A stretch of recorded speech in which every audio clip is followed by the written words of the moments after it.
Welcome to What in the Duck podcast. I'm your host, Oliver Peck. What in the Duck podcast is proud to be sponsored by Yellow Rose Canyon, your premier event space and campground nestled in the piney woods of East Texas. With cabins and RV sites available, Yellow Rose Canyon is perfect for your next event, no matter the size. A wedding, reunion, festival, you name it. Check it all out at yellowrosecanyon.com. What's up, and welcome to another episode of What in the Duck podcast. I'm your host, Oliver Peck, and today in the booth here, I am going to have a special guest, Mr. Randy Adams. Randy Adams from Randy Adams Tattoo in Fort Worth, which we have pretty much determined is most likely the oldest operating tattoo shop in Texas. Very cool. Very stoked to have Randy in here telling us some cool stories about his early tattooing days in the carnival. And he was one of the very first heavily traveling tattooers. If you looked at tattoo magazines back in the late 80s and early 90s, he was at every convention all over the place, along with Gil Monty and Jack Rudy and Bob Roberts and all the people. And, he's just got a long history and a lot of cool stories, and it's good to shed the light on the old guys that are still kicking it. And his shop is killer, and we're going to talk about that and how the new guy is taking over his shop, and he's still there, a part of it, and it's just continuing the legacy. And it's a cool little piece. So I hope you stick around and listen to what Randy Adams has to say. I'm going to start off the podcast, as always, with a couple of questions from the Gmail. If you got any questions for me, you can email them over to whatintheduckpodcast@gmail.com. If I answer your show on the air, like I'm about to here, you'll be getting a little care package with some free shit from the What in the Duck team. Thank you to John for taking care of all these packages and sending them out to all our listeners. That's right, John.com, who you may know from the commenting on comments episodes, which we will do another one here pretty soon, so you'll get to see John. First question from Ethan Blogs. Says, "Hi, Oliver, my name is Ethan. Long-time watcher, first-time emailer." He actually says that, just like the old radio call ads. My question for you is, when you have as many tattoos as you, which I have a lot, are you always finding ones on you or in the mirror that you hadn't seen for a while and forgot you had, and then appreciate them all over again? Like, damn, that's a cool tattoo I forgot I have. And as a matter of fact, that does happen periodically. I'm pretty covered from neck to ankle. Not head to toe, neck to ankle. Stop strictly at the ankle. I'm not a foot tattoo person. We might have talked about this in the past, but yeah, no feet tats for me. But from the neck, no face, no feet. Lots of tats, hundreds of tats, tattooed by over 300 people. And, a lot of people have a lot of tats from that individual. So I've got hundreds and hundreds of tattoos. They're everywhere. And some of them are in hard to see places. So a lot of times when we get together with a group of people and we're talking about tats and like, oh, you got a tat from so-and-so? I got a tat from so-and-so. And you like share stories and you show each other the tats. And, it's always cool to drop your pants and show off a tattoo that people don't really get to see that often, or show my armpits off or whatever, You only really do that when you're around your tat bros and you're talking about old times and want to see what, oh, I remember that Eric tat you got. Let me see it. And it's on the back of your thigh, so you show it. But then always in that process, there's like another little tat that you're not really thinking about at that moment. Somebody's like, oh, what about this one? Like, oh, shit, so-and-so did that back in whatever year and whatever day and blah, blah, blah. And it's really cool to like just go over other people's tats too, which is cool. But when you're showing off your own tattoos, you do always have that oh damn moment. Like where, oh yeah, I wasn't thinking about showing off that tattoo right this minute. And now we're looking at it and it's on some hardware to see. So a lot of times I will like, oh, hey, while we're in this interaction and I got my pants down and you're looking at the back of my thigh, snap a picture of that other tat. Let me see how it's looking because I haven't seen it in years. And that's always fun. So that does happen. And, having a bodysuit and having a lot of tattoos, it is that little stamp collector mentality. It is that little like pin in the roadmap of life. where you get to like all the memories of all the people and all the places you've been. And it's what I love about tattooing. One of the things I love about tattooing, one of the many, many, many things I love about tattooing is the stories, the sharing of the stories, looking at other people's tats. And, it's just cool. And a lot of people, get a tattoo when they're traveling and get a tattoo when they go here and go there. And that is one thing you always remember. Well, at least you should. I do. I remember like, oh, I got that tat back in whatever year or in whatever country or whatever city or by whatever friend or, and it's, I don't regret any of my tattoos. I love all the bad ones. I love all the good ones. Which I could spin off right now and talk about how people that regret their tattoos and get a blackout sleeve, that's what the one you're going to regret. You're going to regret the blackout. That's just regret waiting to happen. Because then you just have this, you think you're getting rid of something and you think you're covering something up and you think you're leaving it behind, but you're not. Because all I see when somebody has that blackout sleeve, I'm like, what did you get rid of? So it's the first question. First question on everybody's mind is, what did you get rid of? And I'm willing to bet it's the first thing you think of every morning when you look in the mirror. Man, I remember what was underneath there. Life full of regret. Don't do it. Don't regret anything. Just move on and move to the next moment. Let the past be the past and move on and keep living. That's my advice for today. Next question from Graham Krupa. Hey, Oliver, love the podcast. Man, a lot of people love the podcast. Super stoked to see you and Greg at Party at the Pen each year. Can you please explain how getting a tattoo at Party at the Pen works? Whether it's email, appointment, first come, first serve, etc., etc. Thank you. All right, Graham. For me, at Party at the Pen, I definitely email and take appointments for Party at the Pen. I will be at Party at the Pen in Ohio. June coming up soon. If you want to get a tattoo for me at Party at the Pen inside, that's right, inside the Shawshank Prison, you can email me at oliverpecker@gmail.com and get on the list to get a tattoo at Party at the Pen. Also, in Boise at the Idaho State Reformatory, I think that's what it's called. I think that's what it's called. Or maybe it's not. Maybe that's the Ohio State Reformatory in Ohio.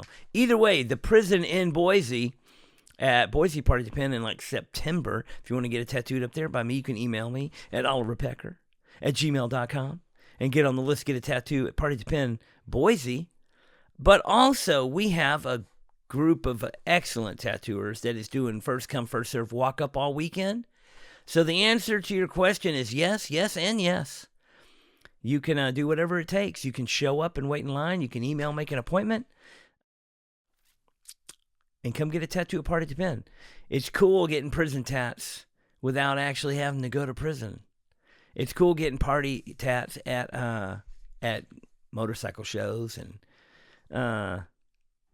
you can do that now. Party at the Pen in 2 places, Ohio in June and Boise in September. Shout out to Party at the Pen. You can check them out on Instagram at Party at the Pen Show. And it's one of the coolest motorcycle shows that's popped up over the last couple of years. And this year will be the 2nd year in Ohio, and we're super stoked. It's going to be killer. We got a great list of tattooers that's going to be there. It's posted online, but you know what? I'm going to pull my phone out right now and go ahead and shout out the list of tattooers that'll be there. Just because,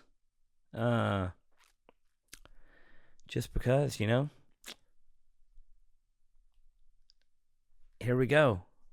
Party at the Pen tattooers for June at the Shawshank Prison.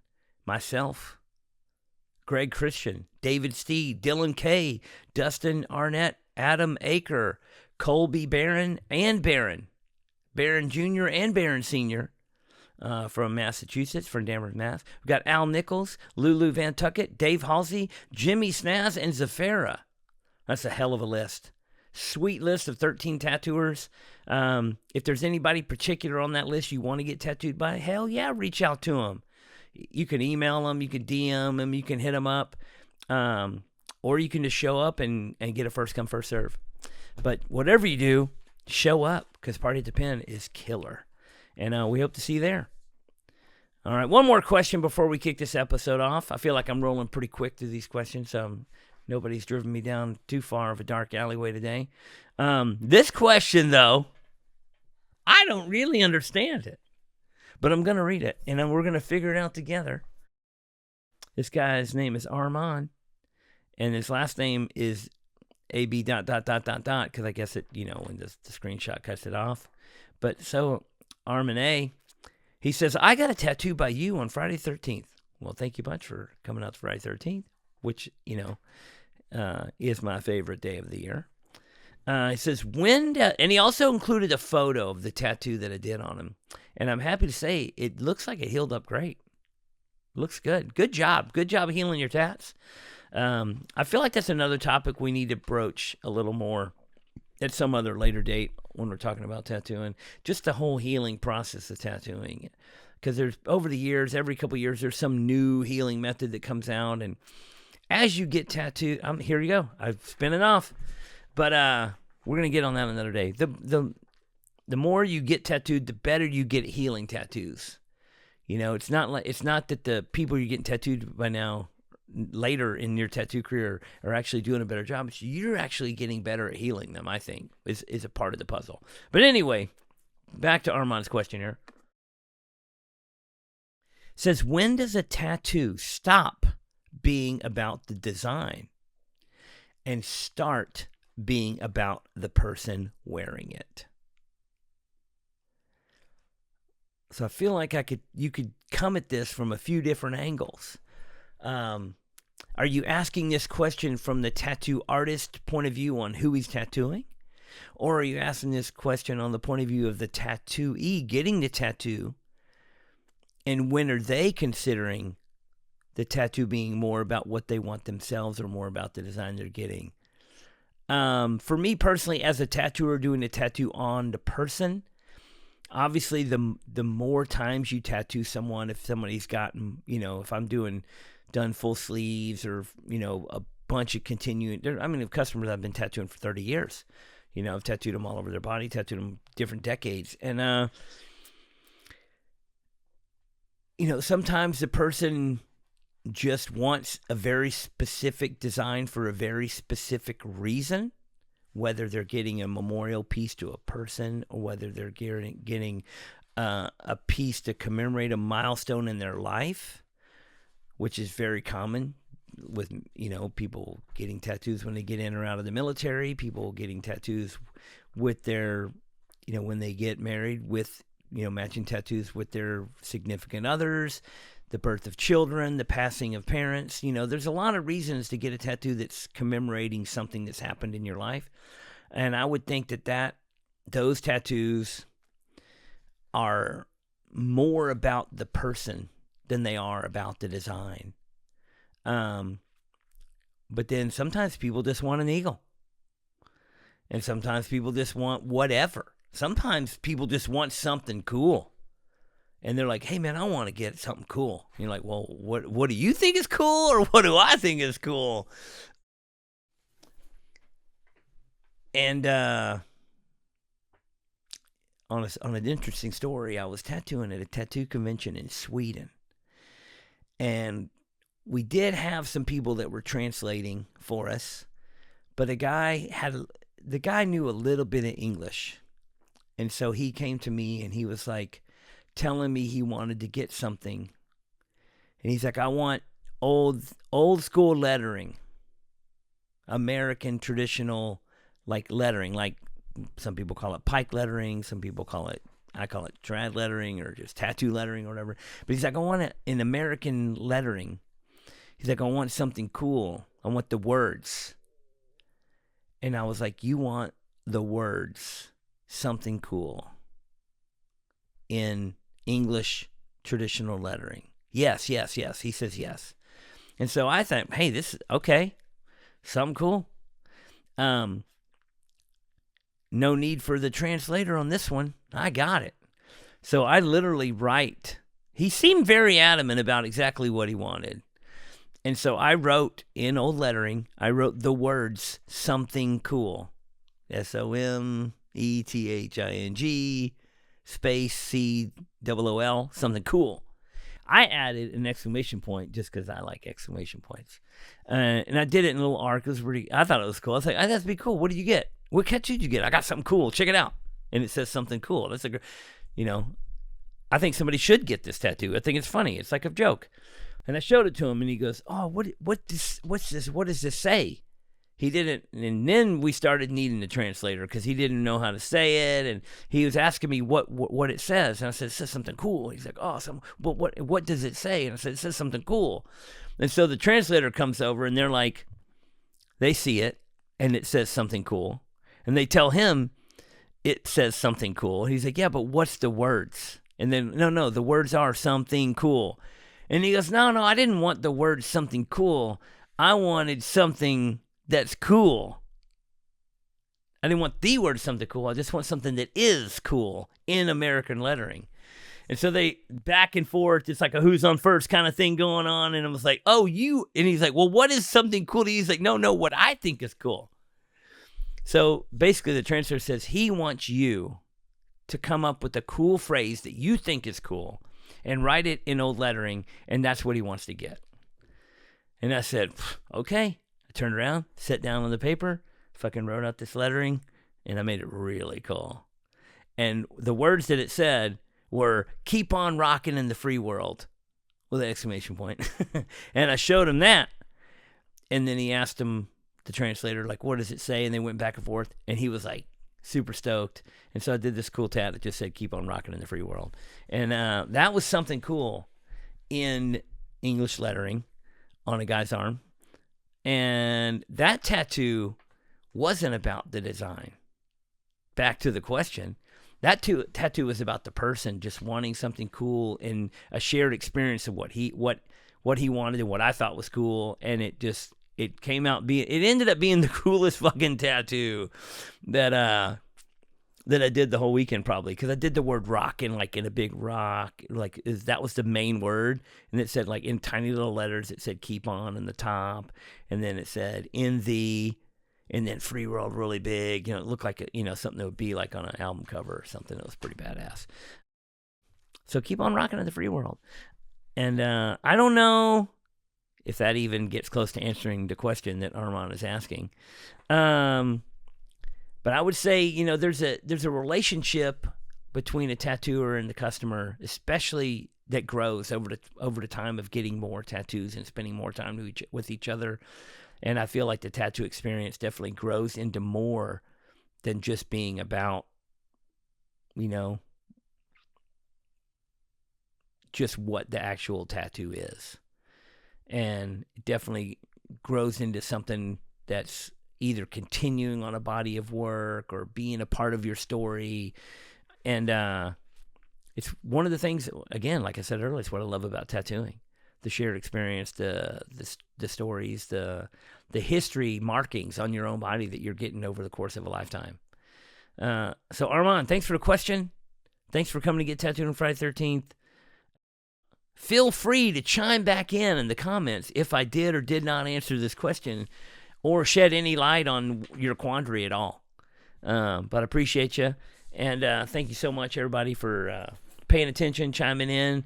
And don't forget to comment, to like, to share, to subscribe. Be a subscriber. It's easy. You just click a button. It lets everyone know that somebody knows, and then we all know that each other knew, and then for some reason that helps out this whole thing that's happening on the internet. It helps to. What does it actually help? I'm not sure. The analytics go up when you subscribe. I know that. So it helps me, and I appreciate it. So click the button. If you want to do more than that, you can become a member of the podcast. And receive more perks and more free shit and help us out even more. Keep on doing what we're doing. Also, thanks to our sponsors for making this show possible. We appreciate everybody. And get ready. Coming up next, Randy Adams right here in the booth. What in the Duck podcast is proud to be sponsored by Dream Machines of Texas. All of your used motorcycle wants and needs all in one place at dreammachinesoftexas.com. They have multiple locations, large inventory, and get new bikes in every week. Knowledgeable staff with great service, financing and extended warranty options available. They also have a complete service garage, so every bike is gone through and brought up to speed before you hit the road. I've bought more than a few bikes from Dream Machines over the years, and I could not be more satisfied. I have also had friends from all over the country buy bikes because they couldn't find a better deal anywhere. You can buy a bike and have it shipped to you anywhere in the U.S. Why buy a brand new bike with that brand new high price when you can get a like-new bike with that dream deal you've been looking for? Go to dreammachinesoftexas.com and get a bike and get your ass on the road. All right, welcome to another episode of What in the Duck podcast. Here in the booth today with Randy Adams from Randy Adams Tattoo. And thank you so much for being here. You're welcome. Hey, man, it's good to see you. And I'm very excited to learn more than I already know about you. I did a little bit of a reconnaissance, and I found trying to find what the oldest still continuously operating tattoo shop in Texas is, and it might be Randy Adams Tattoo. Yeah. I thought you opened that shop in 93. At that location in 93, yeah. I thought it was earlier than that, but you were at a previous location. Yeah, I had two other locations there on Lancaster. Was it still called Randy Adams Tattoo? Yeah. So what year was the first location open? 75. See, because I was thinking it had to be in the early 80s that it had been in the same place, but I didn't realize that when the moves from one location. Yeah, you remember Chandler Cycles? Yes, sir. I had my first tattoo shop I opened in 75 in that little office in the front of his building there.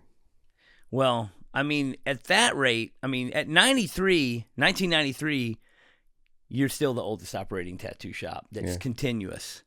At least I can't find anything else earlier than that. But from 75, I don't know anybody who had a tattoo shop in Texas in the 70s that continued to operate even to the 90s. Yeah, it's Doc and Audrey Ford had their shop over on the north side. Yeah. And they were the only ones around. There was a guy named Sailor Bob that tattooed off his back porch in a mobile home park. You take him a pint of whiskey and he'd tattoo you for free. Well, for the cost of the pint of whiskey. Yeah. So before you opened a shop in Fort Worth, what were you doing before that? I was traveling with the carnival. I was tattooing at the show. And what was the name of the carnival you were traveling with? I went out with different shows. Gene Liddell was the local show that I used to go out with. And then I switched to Art Fraser's shows and just skip around. Depending on what part of the country you wanted to go to, you'd hook up with that show. Man, that's the whole side of tattooing that a lot of people today don't really know about because, I tattooed with Ernie Gosnell when I was younger, mm-hmm. and that's how he started tattooing as well, traveling shows. Yeah. And that was kind of the more commonplace avenue for a tattooer to go instead of opening up a solid, stand-alone, open every day kind of tattoo shop. Mm-hmm. How did you get into that business? There was in the wintertime, carnivals, a lot of the bigger shows, they go to what they call winter quarters, and they just shut down for the winter and repair all their stuff. But a lot of the smaller shows, they play shopping centers. Every once in a while, you see a shopping center with a little carnival in it. Well, they set up right next to where the apartment I was living in. And at the end of the week, when they get ready to tear down, they hire what they call local help. They just ask all the kids hanging around the Midway, so you want to make $5, come over and help us tear this ride down. So I started talking to them guys, and one of them was like, well, I need a ride hand. Why don't you come here and we'll teach you? So I ran away with the carnival. That's great. What year was that? 1970. Very cool. Yeah. Man. How many, so my experience in traveling with kind of shows, you end up tattooing the people that are traveling with the shows quite a bit, right? That's the main custom. One of the first guys I ever tattooed was the guy that ran the Tilt-A-Whirl, yeah. Oh man, I love this. I love this so much. I mean, I traveled with music tours a bunch tattooing, and most of the people I tattooed were the people on the tour. Very, very, and then it kind of got where I was tattooing a little bit of the fan base or whatever. But when you're tattooing with the Carnival in the 70s, what kind of tattoos are you doing on people, and how much money are you charging for tattoos? And, were you subsidized or paid by the Carnival at all, or was it just the money you No, made? just the money. I just kept the money I made, And if we got a beef with they always have a fixer on the show. And if you got a beef with the locals about tattooing, he'd fix it for you, and you slip him $20, Fix it. Yeah. Muscle then, that problem away. Yeah, back then, name was $5.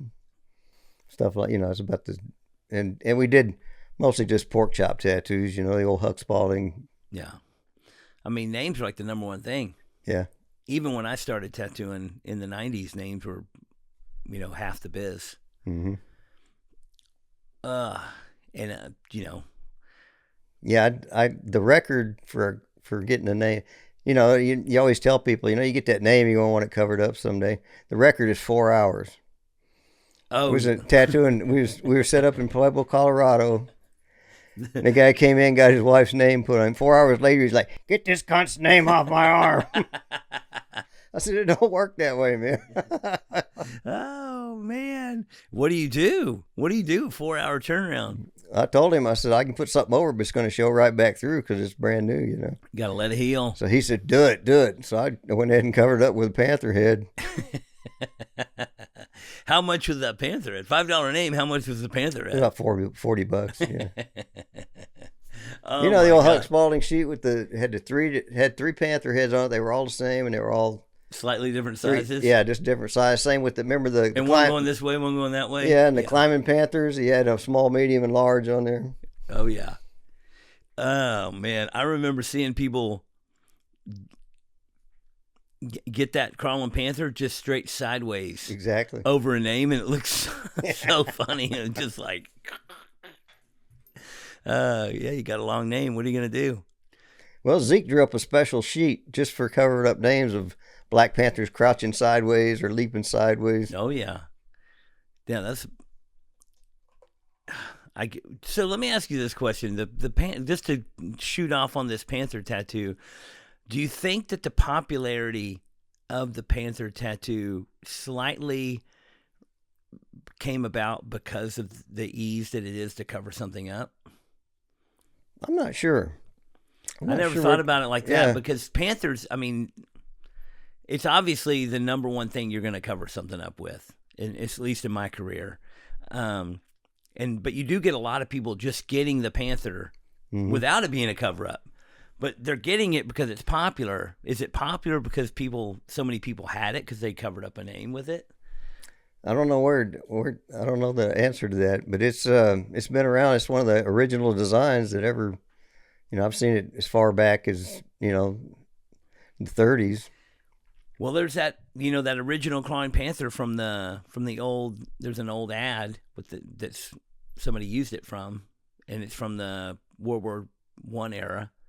So is that where it originated? That'd be great. That'd be great to cover something up with. Let's do that. Yeah. There's a pretty good chance that the popularity of the panther is just because so many people got the wrong girl's name on them. Mm-hmm. That's a pretty good chance. So you tattooed in the Carnival. How many did you meet? A bunch of other traveling tattooers? No, but when we go through other towns, I would meet tattooers that were in those towns. That's how I met Denver Don. Yeah. Oh yeah.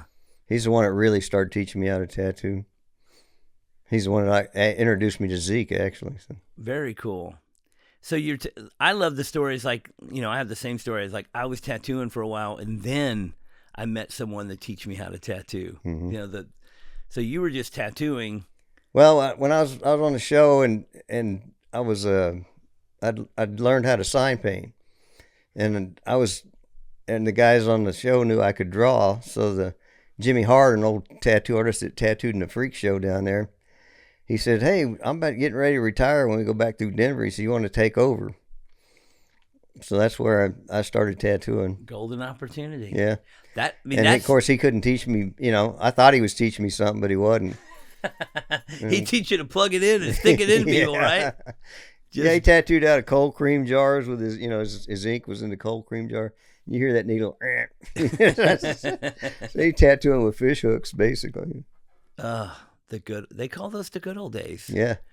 That's where a lot of early tattooers came from. Sign painters transition into tattooing. Same with Ernie Gosnell. Did you continue to do much sign painting once you started tattooing, or you just took off with tattooing? No, I did both. Yeah, I used to. Once word got around that I could do big airbrush stuff, I used to paint those big, like fun houses, those big murals. Oh yeah. Yeah, I started doing that. That's cool. That's when you're young and stupid, and they didn't have projectors back then. You had to go up, run up a ladder, start laying it out, run down the ladder, go back and look, run back up the ladder. You spend half a day just laying something out, Oh man, working large scale like that is a completely different skill. Yeah. Yeah, being able to like kind of envision where things are going to lay out. It's a lost skill. People don't do that anymore. Mm-mm. Everything's wraps now. Sign painting is there's still a group of young kids that are like doing badass sign painting, and every time a tattoo convention they'll have that one guy doing sign painting stuff, and it's like really cool to see. And then people are like, "Oh man, it looks so much better than a sticker." I'm like, "Well, yeah, of course." Well, but then it's like also 100 times the price. Right. Like, "Oh, how much is it to get you to paint my shop?" "Oh, thousands of dollars." "Oh, I can just get $100 sticker and stick it on there," which is sad because the art part of it is just less value. The hot rod guys are keeping it afloat. Oh yeah, pinstripers and everybody wants. But I just can't get to the point where, we changed the hours of the shop like a year ago, and we had to scrape off the hours of the window that would paint it on there. And, do we just get some stickers and put it on there, or do we get the guy to come out and pay him to paint? I was like, I got to get the sign painter to come out. Exactly. I just can't put the sticker on there. You know what I mean? So I see it every day when I walk in the door. It matters to me. I don't know how many. Very few customers probably even notice.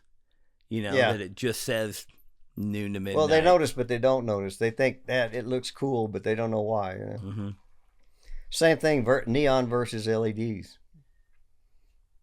Neon looks so much. I love the neon. We have neon in the shop too, and every 6 months or a year, you got to pay the neon repair guy to come out and fuck with it. And it's expensive, but it looks so fucking cool. Yeah, it's got so much more punch than the LEDs do.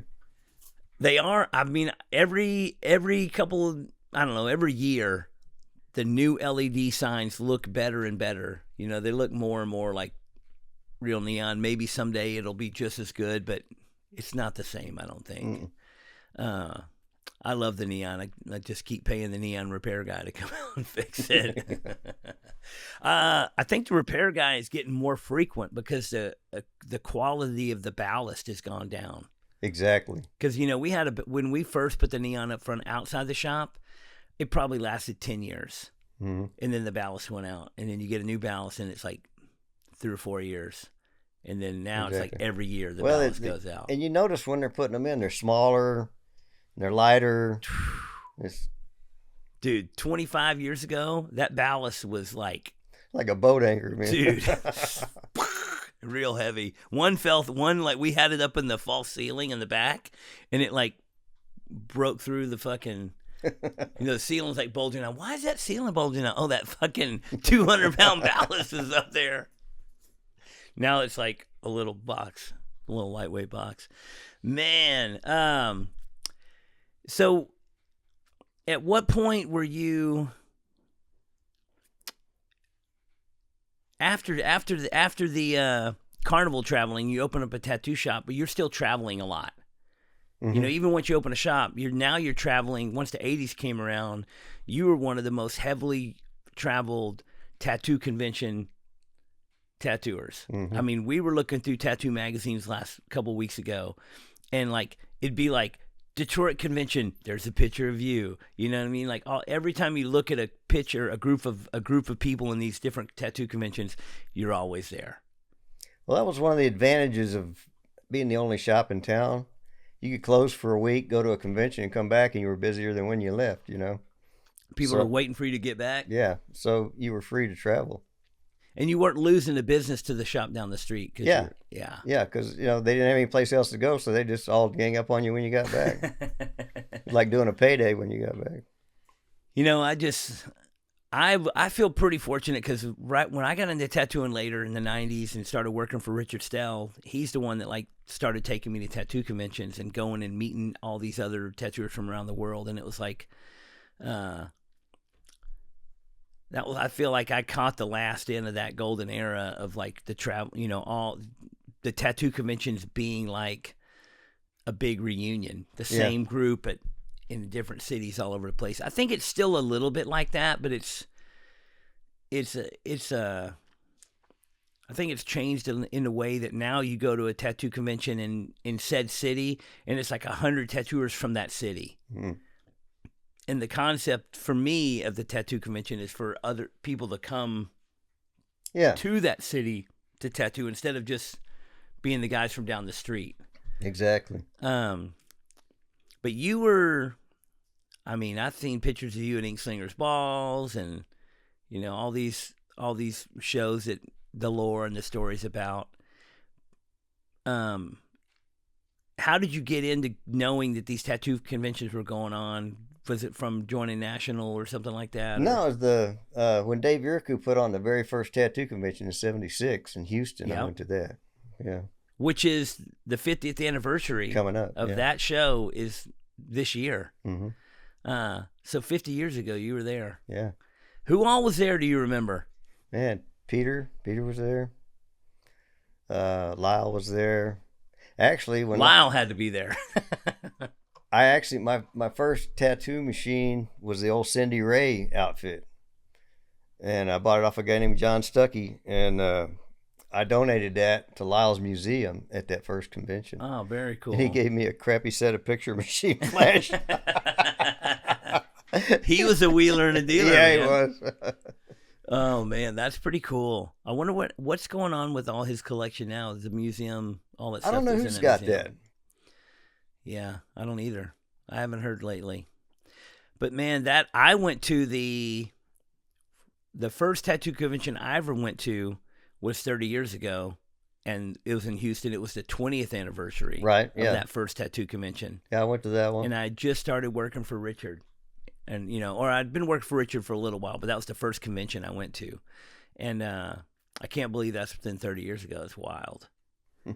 So you go to that show, you meet a bunch of people, and then you start seeing all these same people in these different conventions all over the country. And you were tattooing.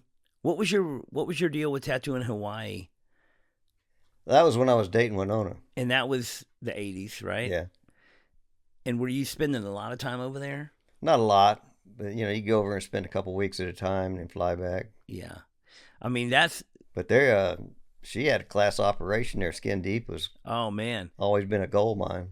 Well, you can't open in the tattoo mag from the 80s or 90s without seeing the ad with the picture of you and her. Yeah. In there. And,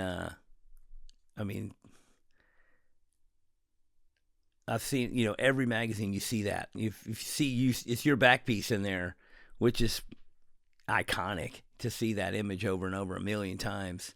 Yeah, Zeke did that. Yeah, very cool. What year did you get your back piece by Zeke?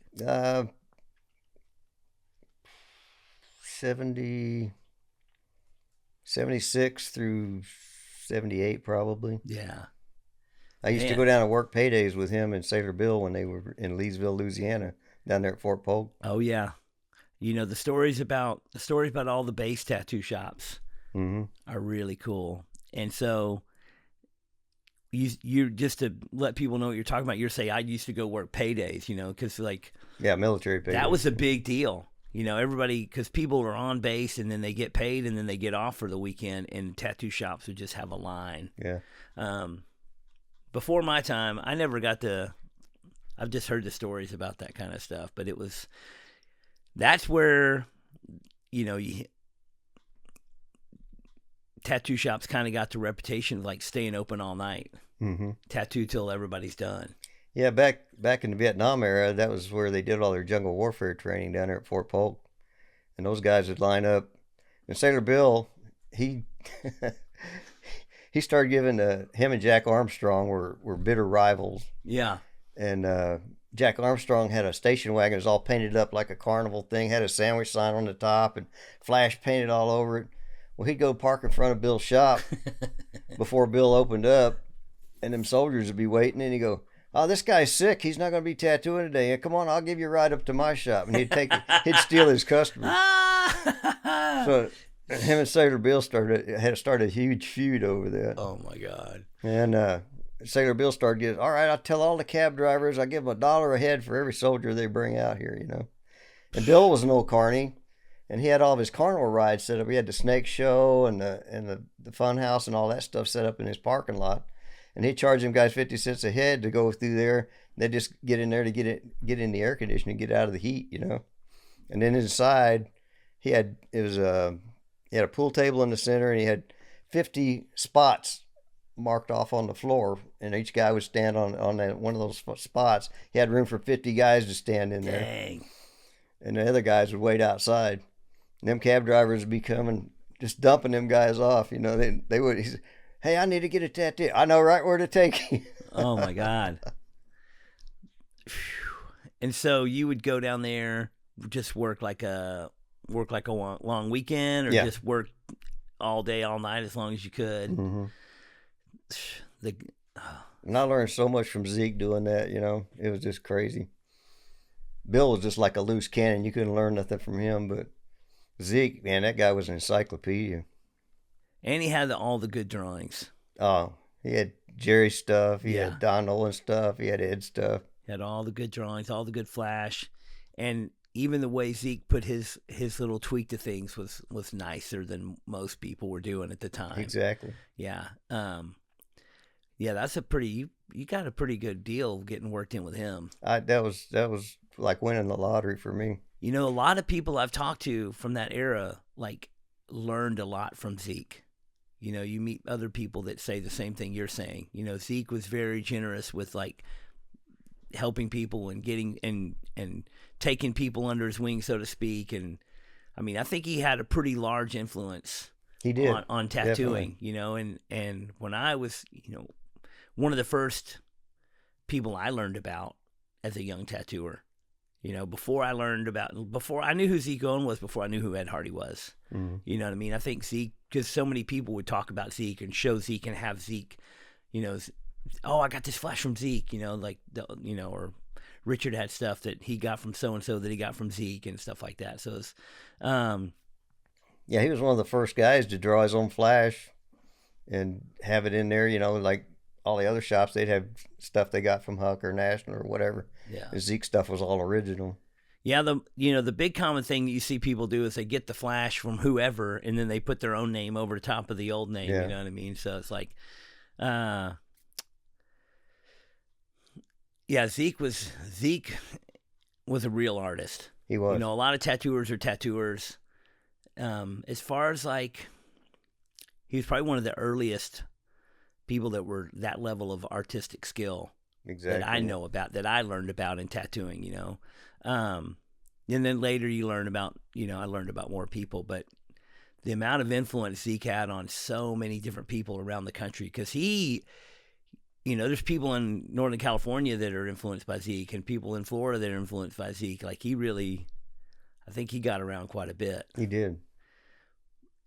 And I always embraced the traveling part of tattooing. As soon as I got into tattooing and got an invitation to go work somewhere else, I go guest spot or go here or go learn from somebody. I just took every invitation I got, because that's what Richard did. Richard was like going and working at different places, and Well, you absorb a lot when you go to. I know. Yeah. It's you come home from another shop for a week, and you're just like, You're stoked. You can't wait. Yeah. You're like you got to get that sponge. Got to get there and soak everything up.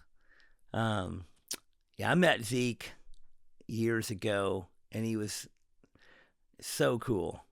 But I wish that I got to know. I wish I got more experience from him. But I talk to people about him a lot. Yeah, he was something. We were in North Carolina together for 2 years, tattooing in not Fayetteville, Jacksonville, at the Marine base there. And we opened a shop down there on Court Street called the Hole in the Wall Gang. And this guy, Zeke just thought out of the box all the time, you know. It's like most people, they frame out a shop, they'll put, like back then, most shops had an idiot rail just for the customers to lean on, and they had to duck underneath to go, you know. Well, Zeke, he framed out a wall, and he just with the 2x4 studs, and he sheetrocked 2 feet down from the roof and 2 feet up from the bottom, just to put flash on. And in the middle, he got an 8-foot piece of plywood, and did a giant cutout of a dragon and painted it up, and put it in there, and that was the wall. You could look right around the dragon, you know. There's nothing to lean on or anything, but it blew everybody away when they come in the shop like that. Could just look cool. Yeah. Yeah. I mean, he was an innovator for sure. You know, a lot of stories you hear about him is like you just said, like he set up at this place, it's this town outside a military base. Mm-hmm. So I mean, you did the same thing, go work at military bases and chase where the business was. Mm-hmm. So you opened a shop in Lancaster. It's a lot different trying to tattoo regular folks than tattooing people that are getting out of the military. Cause you know, it's the transition. I mean, you really got to witness the transition from the tattoo clientele being a very small amount of people to it becoming everybody. Yeah. I see a little bit of that too, but it blows my mind now. Like the tattoo customer is literally everyone. Mm-hmm. And the tattoo customer used to be a small fraction of the population. But now there's 1 million tattooers too to go with it. Yeah. And the whole business is losing the vibe, you know. It's really watered down with this new generation coming in. Well, I think you're doing a pretty good job keeping the vibe alive at your shop. You've turned it over to Matt Vancura, he's done an excellent job. I mean, you couldn't have got a better guy to do it. Yeah, I just passed the torch, and he's done a really good job of keeping it. Well, you found someone that shares the love for tattooing and a dedication to tattooing, and someone who's a good hard worker and also a good creative. You know, he's a good creative tattooer, solid guy. I'm sure you know, find somebody you can count on. He's someone you can count on. Yeah, I wanted to retire, but I had to wait till I was 71 before somebody stepped up. I wasn't going to, you know, I've had the same crew forever, and I wasn't going to just say, hey, I'm getting ready to retire. You guys go find you a job. I wasn't going to kick them out like that. So I just kept on, keep it on until found somebody that wanted to buy it and keep it going, so they'll still have a place to work. Well, would you say you're 100% retired right now, or are you still doing some tattoos? No, I still tattoo. So I just don't have to run the business anymore. Yeah. Now you just enjoy yourself. Yeah. Well, if you've never been over to Randy Adams' tattoo shop over there in Fort Worth, he's got a big compound going on. You really built something extra special. It's not just a tattoo shop. You've got a whole infrastructure there that's pretty much set. You know, you're safe from development. You're safe from being evicted. You're safe from the control of a landlord. You know, you've secured this whole block up. Yeah. Pretty good. Yeah, we got our own boxing gym. We got our own garages. We got our own bar. It's a compound. Yeah, so cool. I mean, I figured you would have had people beating down the door to try to take that place over. Well, you know, the convenience store down the street started throwing money at me back in... To buy the property? Yeah. They wanted to buy the whole block. And I told them, I said, you got to keep the tattoo shop. You can't, and they went, no, we're going to break it in half, put a pawn shop in one side and a bar in the other. And I was like, or not a bar, but a pawn shop and a liquor store. And I said, no, my guys need a place to work. I said, you gotta keep it a tattoo shop. And they said, no. So this broker that was going back and forth, he just kept throwing money at me and throwing money at me. And I said, all right, look, I'll sell it to you, but you got to keep the tattoo shop. That's the deal breaker. And they wouldn't do it. So they wind up buying the whole block to the east of them instead of my block. Well, there you go. Yeah. I mean, if you let it go, I mean, money's only so much. What are you going to do then? Exactly. You're not going to solve everybody's problem. Mm-hmm. I'm glad you kept it. I'm glad it's still there, and I'm glad you got somebody good to run it. Yeah, that's the key right there. Yeah. Pretty cool. And Matt stepped up, and it was the right time and right place for him. And a WAS, I went over to pick up my motorcycle. A WAS had done some work on it, and Matt was over there hanging out with a WAS, and that's how we met. Oh yeah, perfect. I just talked to a WAS yesterday. Yeah. He's doing good. What did you have him do to your motorcycle? I had been sitting for a while. Yeah. And the carburetor, all that, you can't get good gas anymore. That carburetor all jammed up. So I took it over there so he could... Don't get me started on the corn and the gasoline, dude. We'll talk all day long. These motherfuckers putting corn in our gasoline is just killing everything. I know. It's just worthless. Any kind of gas engine you got that you don't use a lot, it'll gum it up. Oh, man. Lawnmowers, anything. Yeah, the problem with the Harley Davidson is vented gas caps, and so that ethanol fuel just airs out and turns to nothing, and you sit for a month, the bike won't even start. Yeah. Yeah, I've got barrels of non-ethanol gas that I use in my old bikes, because the old bikes, I mean, they're just, you can't fuck with that pump gas. Yeah. And that's especially if you got the old Linkert carburetors, dude. They need high octane. Yeah. Real gasoline. It's funny, if you think that gasoline's not different. Like when we were kids, we would pour gasoline on something and light it on fire, and it would literally just explode. You know what I mean? Mm-hmm. Like you're like, now you pour gasoline and light it, and just kind of like it just trickles. It's like, how's that work? Yeah, that ethanol's ridiculous. They got to get rid of it. I vote against it. Oh my God. You get tricked into many of these conspiracy theories these days? No, not really. They'll get you. They'll get you. You don't know what, there's so much, especially with AI now, there's so much crap out there.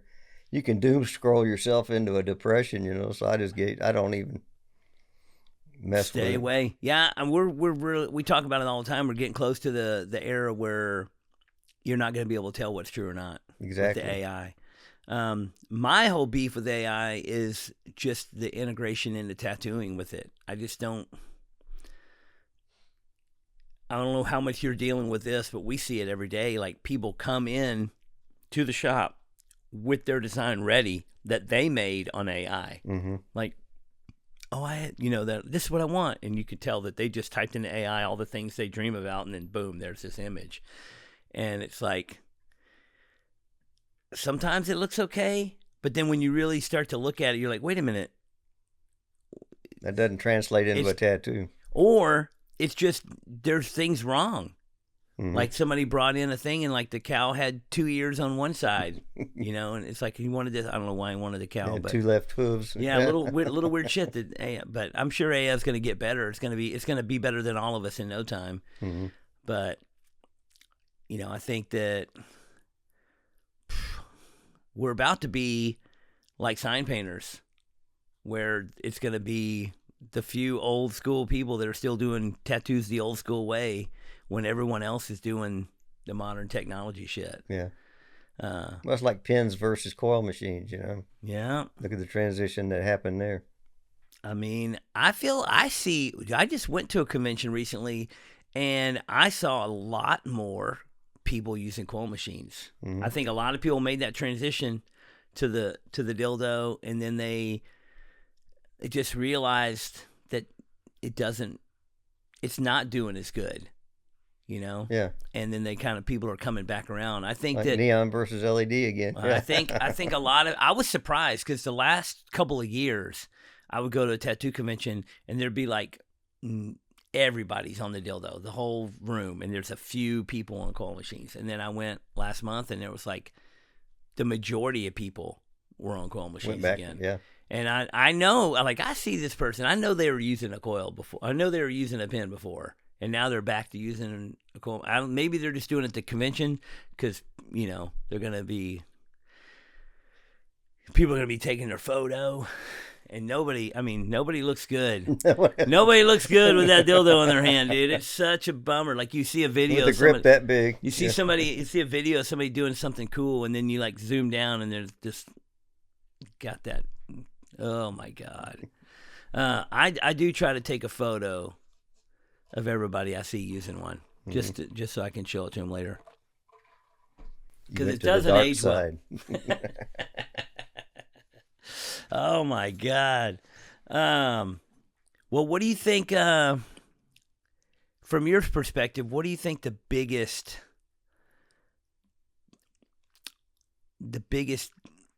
kind of transition that tattooing is going through? Because obviously a lot of people are talking about the ups and downs of the tattoo business and how it's been really, it's kind of been a hard time for a lot of people. But I remember many times that we've done this. Mm-hmm. People that have only been tattooing 5 or 10 years, they think this is the end of the world. But I'm like, this is how it goes, ups and downs. It does, but you got market saturation to contend with. You got a tattoo shop on every corner, and but you got a lot bigger market now too.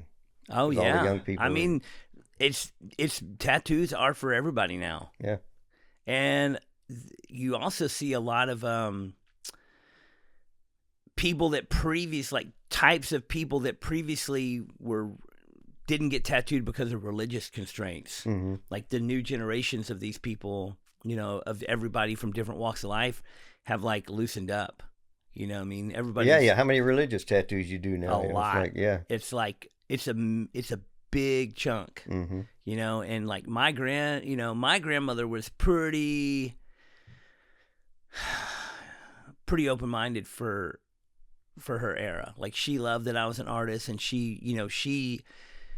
but her friends, they're like, oh my God, how could you?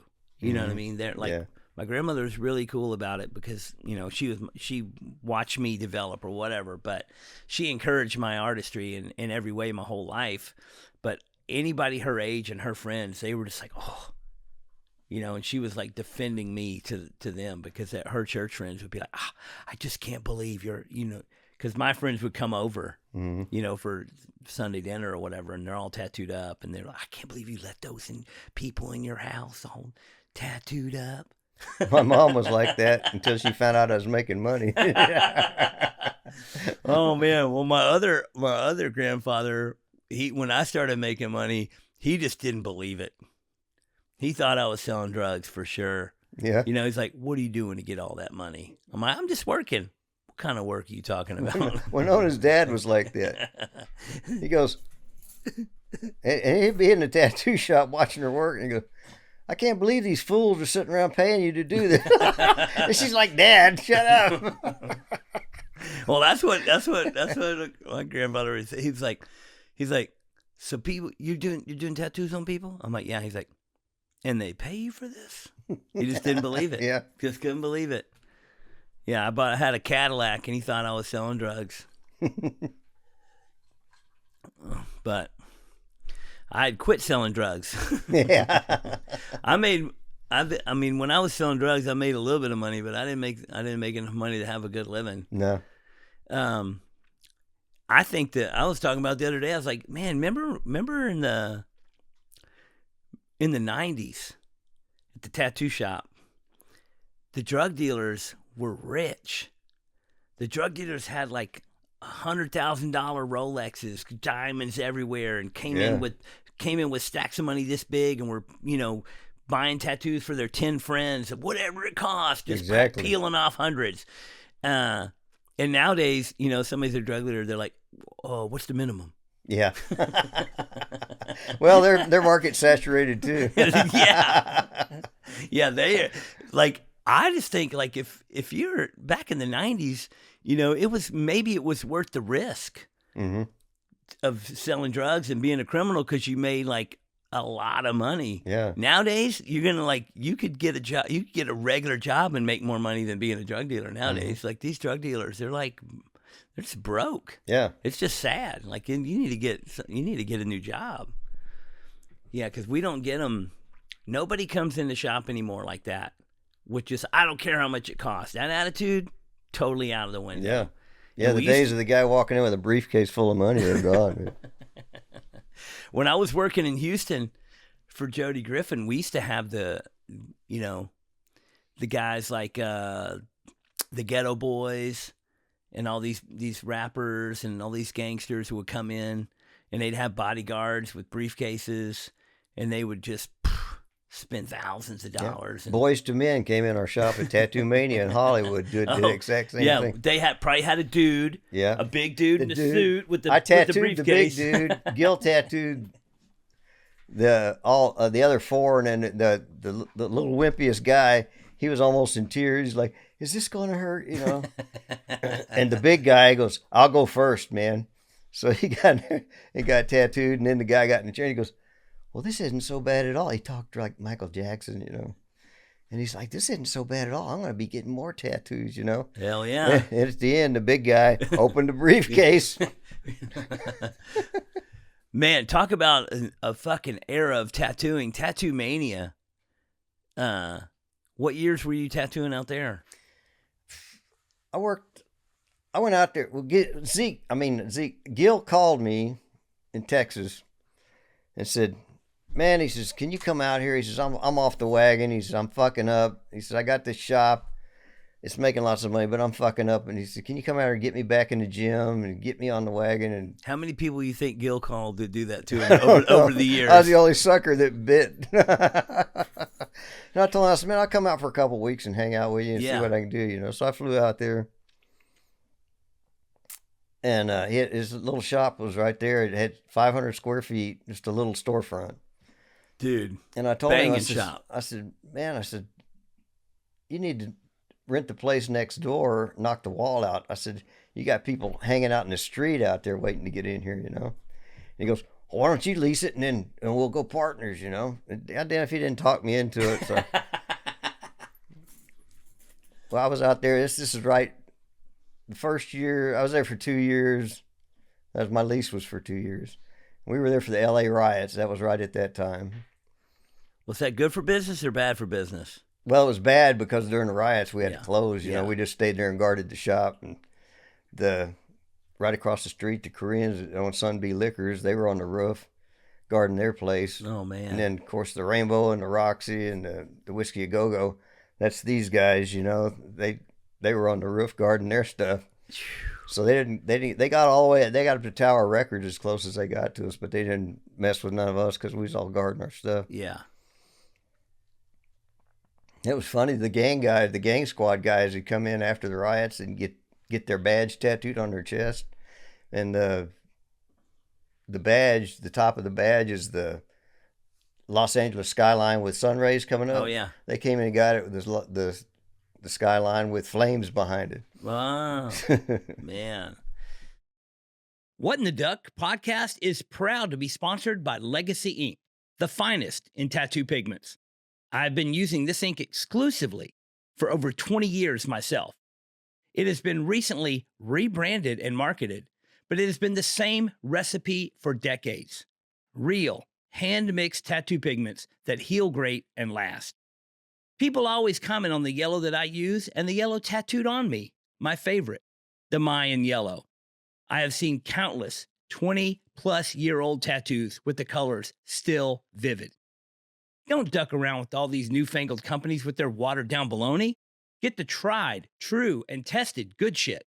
You can find them on Instagram at Legacy Pigments or email Ashley today to place an order at legacyartsupplies@gmail.com.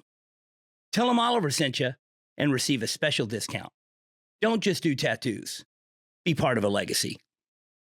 But that shop was that's a famous, very busy tattoo shop. A lot of great tattooers went through there over the years. Yeah. You know, who was working there when you were there? Well, Mark worked there, Mark Mahoney. Yeah. Freddie was there? Freddie was there. Freddie. Yeah, Freddie was there. Jumbo was there. Dangerous Dan was there. Guy Atchison came and worked there for a week. He was just doing appointment stuff. Yeah. They didn't do any walk-ins. We had a lot of people come through there. Yeah, I know. I mean, a lot of people worked there over the years. So for 2 years, when you had the place next door, was it just one shop? Did y'all? Yeah, it was just one shop. Yeah, we just knocked the wall out. And y'all were just partners. Yeah. And then what happened? Well, you said the lease was 2 years. Everything was. You built the wall back up after you left? Everything was going fine until Gil got a divorce. Okay, Gil Monte's a good motherfucker, but I love Gil Monte. He cannot handle money. If he makes $1,000, he'll go spend $1,100 of it. There you that go. Fucker. Well, his wife handled all the finances. Oh, I've played CeeLo around Gil Monte before. Well, she, as long as she was doing it, the money was always right. The money was, you get your envelope, everything was fine. When they got a divorce, Gil took over. The money wasn't right. The money was never there. And that was towards the end of the 2 years, so I bailed as soon as my lease was up. I said, look, man, so you need to go upstairs and get your name on the lease. I'm leaving. And what year was this? That was 91, 92. Yeah. And then I came back here, and that's when I opened the shop on Lancaster over there, 93. Very cool. Man, when you first opened a shop on Lancaster, you just got to one building, right? Mm-hmm. And you just rented it? Yeah. And then I rented it with leased it with an option to buy. Oh, cool. And then the same owner owned that whole block? No, he just owned that one building. Okay. And then as the other buildings would come up for sale, I would buy them over the years. Smart move. Yeah.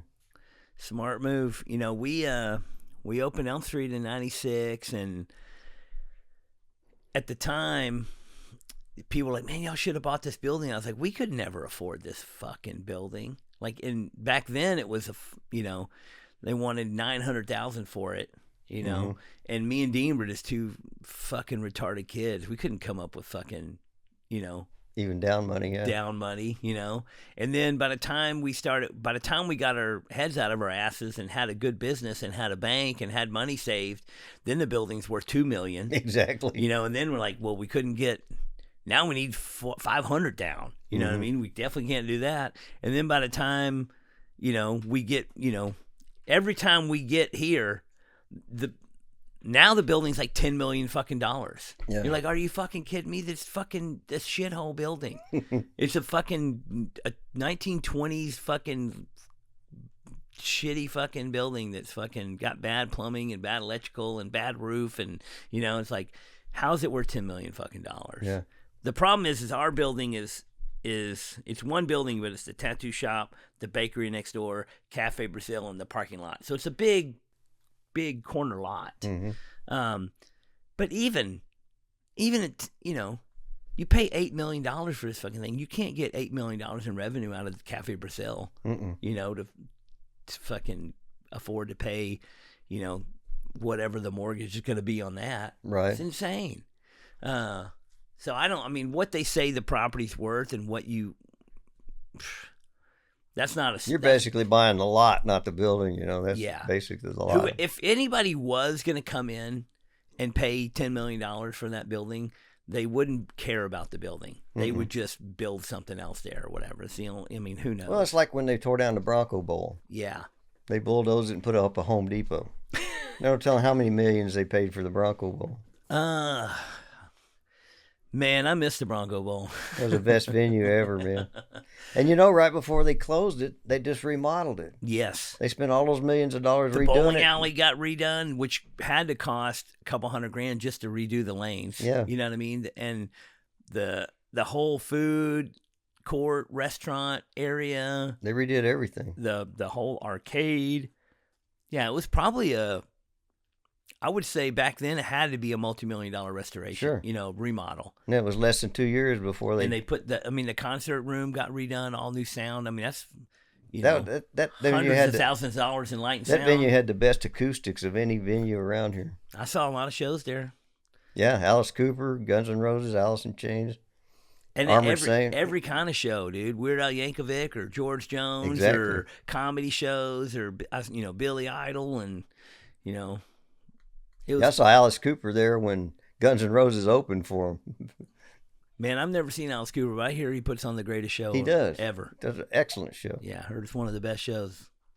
I've seen a lot of watched a documentary about him. It's really cool. But never got to see him. Missed out. Excellent show. They should have put they could have done so much with that Bronco ball. I don't know. Maybe you think Home Depot's doing better? I mean, yeah, you can't make sense of what people do with these things. Yeah. I feel like there's plenty of other open lots on that boulevard. Home Depot could have been either way, Mm-hmm. Half a mile in either direction, no problem. Instead, they got rid of the Bronco Bowl. R.I.P. I think the last show I saw there was Billy Idol. Really? Yeah. Yeah, that's good.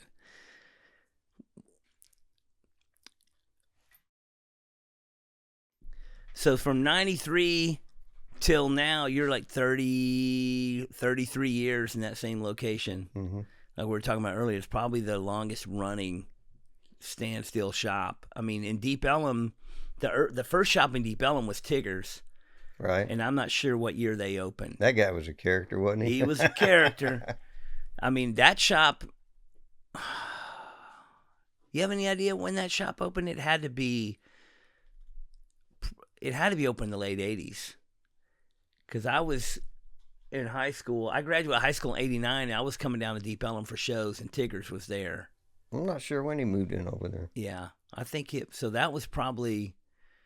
That probably would have been, but then they got booted out a couple years ago when somebody took over and bought the building, kicked them out, and remodeled the area.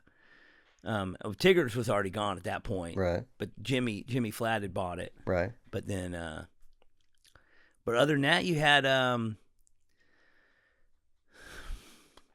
Tattoo City down there in Fair Park, which was That's Robert's place. Robert Hackney's place.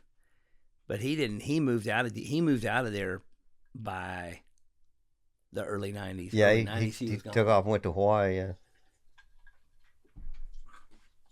But Dallas, I missed him having a shop there because if I want to go to Fair Park, I just park in his parking lot, and he'd say, "That's cool." yeah, he was a cool dude, man. I went into that shop a few times when I was young, and he was a cool dude. The story I tell about him that I liked is that he had that whole room full of televisions. Exactly. And he had a sign that said, "We'll trade tattoos for TV sets." Mm-hmm. So people would just go in there with an old TV set and he'd give them a tattoo for it. Yeah, it looked like an old sci-fi movie in that room back there, yeah. And he got into neon for a while, too. He started into neon for a while. Yeah. But, man, he had hundreds of televisions in there. Yeah. Oh, when TVs were a big, heavy thing. Mm-hmm. I don't know, what do you think he did with all the TVs when he left there? I don't know. I mean, he would have had a whole truck full of televisions. Yeah. He definitely didn't take them to Hawaii. No. I think he was also doing some electronic repair stuff. I think that maybe. Well, he was neon. a tech guy before tech was a thing. Yeah. And he had like surveillance cameras in his shop, and he would have those TVs as monitors, some of them that worked, you know. And he would set all that stuff up himself, you know. I'd walk in there, I said, "Man, it's like it's like an old sci-fi movie. You have all this stuff wired up back there." Pretty wild. Yeah. Pretty. And then when he left there, he didn't go to Hawaii right after that. He moved out on the highway somewhere, and that's where he got shot. And then he moved to Hawaii. Yeah. Yeah, he opened another shop with one of the craziest tattoo shop names ever. You remember that shop name? What, Pirate Penny? Pirate Penny's Tattoo Adventure. Yeah. Well, his wife was Penny, right? Yeah. Yeah, Pirate Penny.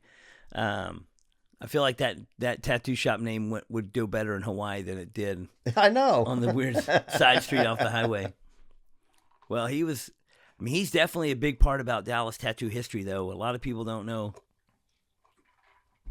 much about him these days. Now, he always keeps a low profile. So when you settled down and opened up in 93 in Fort Worth, did you start having people come out and guest? Did anybody? Yeah, you ever get Gil every or once Zeke in a while, come? was a lot of the old motorcycle tattoo guys like Wando and those guys from like Tropical Tattoo down there at Daytona Beach. Uh-huh. When Gil had his shop down there in Daytona, we go down there and work bike week, and a lot of those guys from down there would come up and tattoo on their way. Some of them would come by, like they'd hit on their way to Sturgis. They'd hit 4 or 5 tattoo shops and work their way up there, and then work their way back. Well, that's one thing that's still big.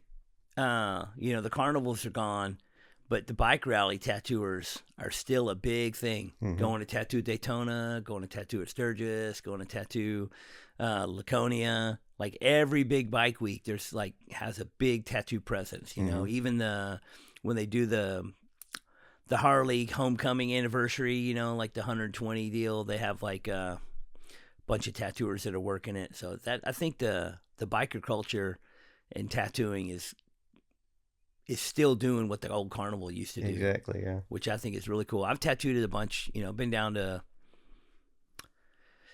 I've been to Daytona a few times, been to Sturgis a few times tattooing, and I started tattooing when I go to the swap meets because I love going to the antique swap meets. Mm-hmm. And go down. Instead of tattooing in Daytona in Florida, I go to New Smyrna and set up in my RV at the antique swap meet and tattoo there. Yeah. And then, so, I would post that I was tattooing for Bike Week, and people would hit me up like, "Oh, I want to get tattooed." I was like, "Well, I'm over here in New Smyrna," so people would come over to New Smyrna to get tattooed. But I hear you got a good Sturgis story about I heard you got a good broken leg story of Sturgis. Oh, yeah. That was on the way to Sturgis, actually. Were you going there to tattoo or just going there to fuck around and ride bikes? Well, I tattooed in Sturgis for 3 years, and then finally I was just like, I'm more about riding my bike than sitting in the damn office all week. So Yeah. I wouldn't even take my gear. I'd just get on the bike and ride up there instead of trailering everything up there and having all your gear with you and stuff. So anyway, we were up, Dick and Andy and I were on our way to Sturgis, and there's some Hells Angels. What year is this?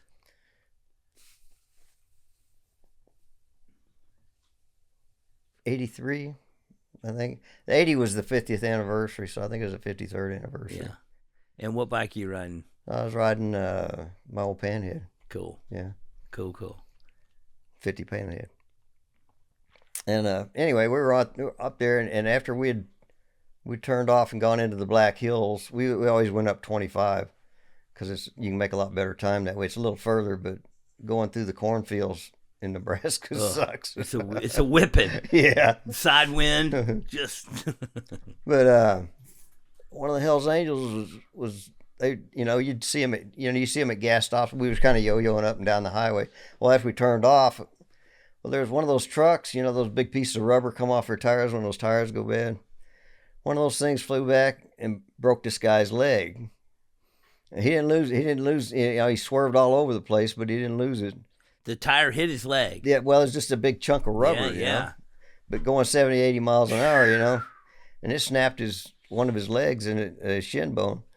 And we all pulled over, and they were like, "Well, what do you want to do?" And he was a medic in Vietnam. He goes, "I think I can set it myself." Oh. And he sat there, and we're like, "Well, do we need to pull or push or hold?" Or he goes, "Nice." He got his foot underneath the bike and he had his hand on there. He felt it, and he goes, "Yeah, I think that's it." He goes, "Yeah, I think I got it, man." Oh. So we duct taped him up. Hey, they don't make them like they used to, dude. They don't make them like when we're talking about. They don't make them like you used to. I'm talking about people. They don't make people like that anymore, dude. Yeah, we got to Sturgis, and they Took him over to Rapid City and got it x-rayed, and the guy said, no, I mean, you said it perfect. He says, they put a cast on him. So what do you do? Just like tie it up or wrap it or something? No, or? we duct taped it. He had his jeans on it, and we just duct taped all over his jeans, you know. And he's he like, just kept on riding. He could move his ankle and everything. He goes, no, I can still use my brake pedal, man. It was his right leg. Somebody else had to kickstart the motorcycle, I hope. He had electric start. Okay. Yeah. Oh my God, man! Just they don't make them like they used to. No. Who would do that today? And he wasn't making faces or going. He goes, I think I got it. Just a real matter of fact. Of course, the shit he went through in Nam was nothing compared to that. You know, that broken leg wasn't nothing compared to what he went through over there. Oh my God. Yeah, I got stories like that about my dad, you know, like getting a big cut and giving himself stitches and pulling his own teeth out and, you know, having guns pulled on him and him being laughing it off, you know, just like Nam was a motherfucker. Like the rest is gravy. Yeah. You know? Yeah, that's fucking wild. And the other cool part about that story is you're riding a fucking 1950 Panhead across the country, which is, I mean, that's a feat in itself, you know, And, you know, back then you didn't even, you know, that was just what you did. Yeah. You didn't think about it, you know. Yeah. I mean, nowadays you can just hop on a brand new motorcycle and do 100 miles an hour, no problem, no worries, you don't have to you don't have to touch your motorcycle. Most people don't even have a toolkit. You know what I mean? Yeah. You're riding a Panhead cross country, you're going to have a toolkit. Oh, yeah. You're going to tinker with it every time you stop for gas. You're going to need something. Yeah. Every gas stop, you tinker with it. You check everything. Yeah. Fucking shit comes loose. Mm-hmm. Fucking push rods need to be adjusted. All kind of shit. Yeah. Carburetors, you got to make small adjustments for altitude with the carburetor. Oh. Man, that's pretty badass. Pretty fucking badass story. So you made it there. He got a cast, and then what'd he do? Ride home with the cast? I don't know. I don't know how they got him home. You know, I guess they just, you know, put him in a truck or something. I don't know. I mean, shit. You rode without a cast. Once you put a cast on, you're good to go. Yeah. Oh man. So when you were tattooing in Sturgis a couple of years, you did it. Were you what part of? Where were you working at? Like one of the setup shops or somebody that had a... I can't remember the name of the bar. There was a bar we set up in. Of course, it wasn't a bar then. You know, they would close it for the bike week and just rent out the space. But it had a little basement. I remember that. But me and Tramp used to set up there. And some of the guys from Daytona would come up there and work. But, you know, there was a guy named... what was his name? Nice guy, a Hispanic guy, owned the building. And the last year I tattooed there, Zeke had come up with us that year. He was all stoked, you know. He rode out there and he looked like Rocky Raccoon. He was sunburned because of his sunglasses.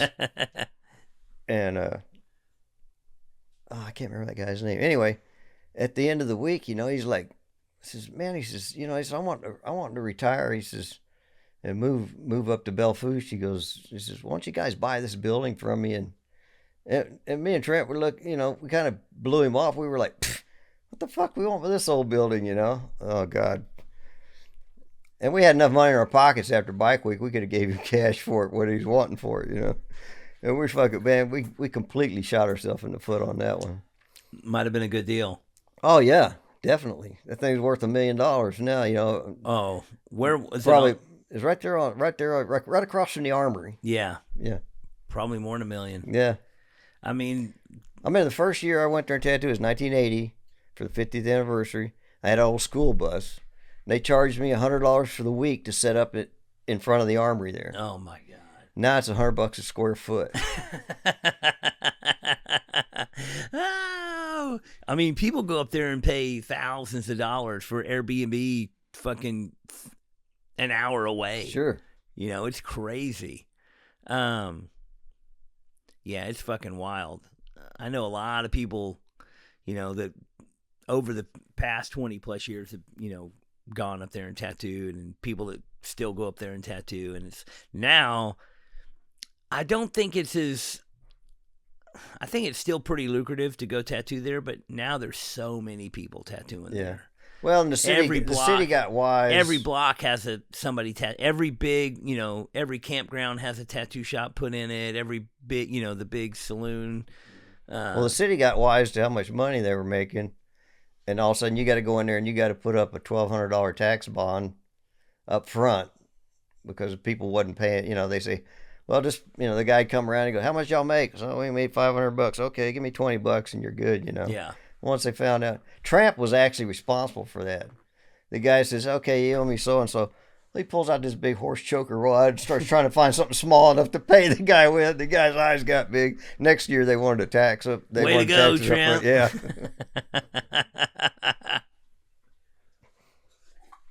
Yeah, we were 3 doors down from Rosini's place on the corner there. Remember his I don't. RJ? Mm-mm. What was it? RJ Rosini. I don't know. From Kansas City. I don't know. I don't know that name. Yeah. Was he? Yeah, he had 5 stations set up in there every year. Very cool. And he's from Kansas City? Yeah. Man, I don't remember that name. He used to do a convention up there. It was a real good convention. How long ago was that? 80s. Yeah. Just a hair before my time. Yeah. Just a hair. I just missed it. So what was the 80s, early 90s, yeah. Yeah, 80s, early 90s. I mean, that was kind of the beginning of the big tattoo circuit, though, right? Mm-hmm. I mean, back then there was, when I got into it, there was a handful of tattoo conventions a year. There's, I think Florida, Ken Cameron and them were putting on, what was it called? What were they? They had God damn it, I can't remember the name of it now. But they had National had the convention. Right. And then Ken Cameron and them were National was the biggie back then. Yeah, and then Ken Cameron was putting on a show, and they had one in Miami. And then I think they had one in another city too, but they had like a name for it, that it was their company or whatever. And that was like the one. That was like when that one came out, that was like everybody fucking went. Yeah. But I used to go to Detroit. Used to go to Detroit every year. Tattoo Rendezvous was a biggie. We used to go up and do the Am Jam in February in upper state New York. Oh, yeah? Schenectady. Have our head examined going up there in February, man. But we made so much money up there. It was crazy. Dude, it's wild up there. We've done some events up there, either tattoo or motorcycle-related events in the winter, and it's just fucking miserable. Yeah. But the events are busy because there's nothing else to do. Exactly. And it's freezing cold, so people like go to the tattoo convention and stay inside. You know, it's but I just can't handle that much cold. It's crazy. Well, when I was working with Denver, when I got off the road that year after I met Denver Don, I went back up, the carnival shuts down for the winter. I went back up there and worked the winter with him. And they used to have blizzard parties. They have a big blizzard, everybody go to the tattoo shop. Oh, yeah. He had a vending machine in there. Half of it was sodas and half of it was Olympia beer. And, back then. Where else you going to go? Yeah. And there's guys that would put studs in their tires and they would ride their motorcycles down there in the middle of the damn blizzard. They put their stud tires on. Yeah, I like Texas. I like the heat. Yeah. I went to Minneapolis and worked up there at the Aloha Monkey, and it was really cool. And then I got invited to go back, and I went up there in the winter one time. The second I got off the plane, I was just like, why did you invite me here? This is insane. I was like, I'm never coming here in the winter again. This is like, why do you... can't understand it. Yeah. Well, Shotzi would always come work the Am Jam, and then after the Am Jam, he'd want me to come tattoo a week in his shop. And because he only did appointments and he's turning away a lot of walk-ins. Yeah. I said, well, just hire you somebody, And he goes, no, I don't know nobody, blah, blah, blah. I was like, okay. Well, once he saw the money I was bringing in just from walking that he was kicking out the door, he moved from Patterson out to, I can't remember the name of the little town, it was a smaller town. But he opened a big 5-station place and he hired all these people. Oh, Patterson, New Jersey, huh? Yeah. I've been there. It's a wild In place. February, it ain't no fun either. He lived right on the lake, and that lake would be frozen every year, man. That's nuts. Fucking nuts. So how many years do you think that you did like the convention circuit? I did a convention circuit a long time. It's probably 80s, all through the 80s and 90s. Yeah. I mean, I'm telling you, dude. Sometime in the 2000s. Your face is every goddamn tattoo magazine that you can find from the 90s. It's pretty wild. There's a handful of people that were, kind of the well-known tattooers at that time.